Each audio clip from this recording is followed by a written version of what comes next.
Hello everyone, this is Erik, the Asian movie enthusiast, and this is my review of The Eye 2, a Hong Kong horror movie from 2004 that was directed by the Pang brothers. This is not a direct sequel to the original film, and Angelica Lee does not return. Our lead protagonist is played this time by Shu Qi. After a near-death experience from an overdose of sleeping pills, a woman is pulled back to life to discover that she's pregnant. Tormented by the idea of abortion and haunted by mysterious strangers, she is on the verge of a mental breakdown. It seems she is losing her grip on reality, but she knows there is more to her pregnancy than meets the eye. Now, sometimes sequels are a huge step down from the original film, but I am happy to say that The Eye 2 is actually a good movie. The Pang brothers avoid the temptation of going bigger and flashier. Instead, they keep a character-driven focus that incorporates a particular supernatural theme that I will not spoil, and because it would reel too much, I think. But they do get into it fairly early in the film. The opening scene shows our miserable protagonist who goes on a shopping spree in a mall, but she's just coping. She's coping with some serious emotional problems that stem from her current romantic relationship. And Shu Qi does a fine job in kind of an atypical psychotic, I don't know if I would call her that. She's just kind of really gloomy acting role, and she's very mentally unstable in this film, she does a good job of portraying that. Not especially likable, as a character, but she adds an edge to the film, and you do sympathize with her plights. The fact that her personality is so different from Angelica Lee's character in the first film could be considered a positive trait, because they're not just doing the same exact thing over and over again.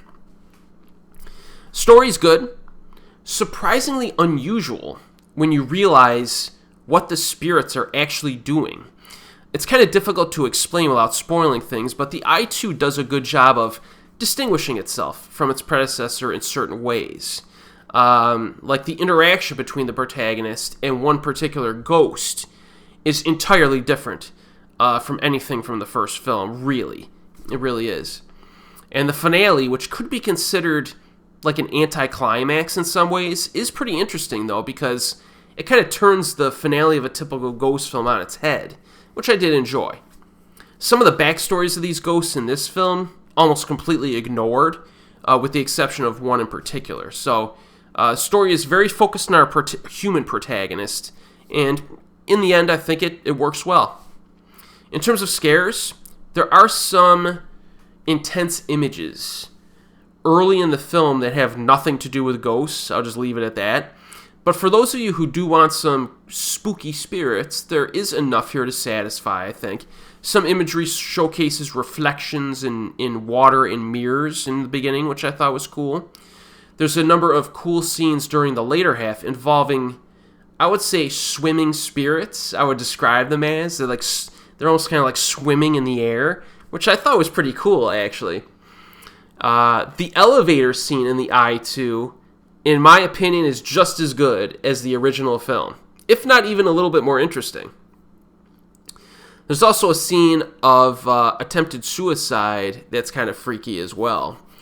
If you're a fan of hospital-themed horror movies, and there are some fans of that, I like them on occasion, we do get multiple scenes in that setting, because the hospital is kind of a scary place. It has this sickly, clean vibe that gives it kind of it just kind of reeks of death, you know what I mean? So we do get a little bit of that vibe. And as I alluded to, the finale in this film, not as much of a climax as its predecessor had. It's not like a huge event involving a bunch of people or anything, but it feels appropriate for this film specifically. I do think The Eye is scarier than this sequel. The sequel doesn't quite get to that level of scariness as the original, but I liked it.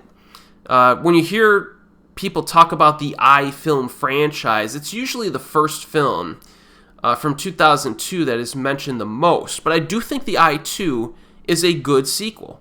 And it's just different enough to make it a little bit of a different experience. Carves out its own little niche in the franchise, and it makes a nice double feature. So check it out. It is available. I don't know if it's available streaming right now, but it's definitely available on physical media.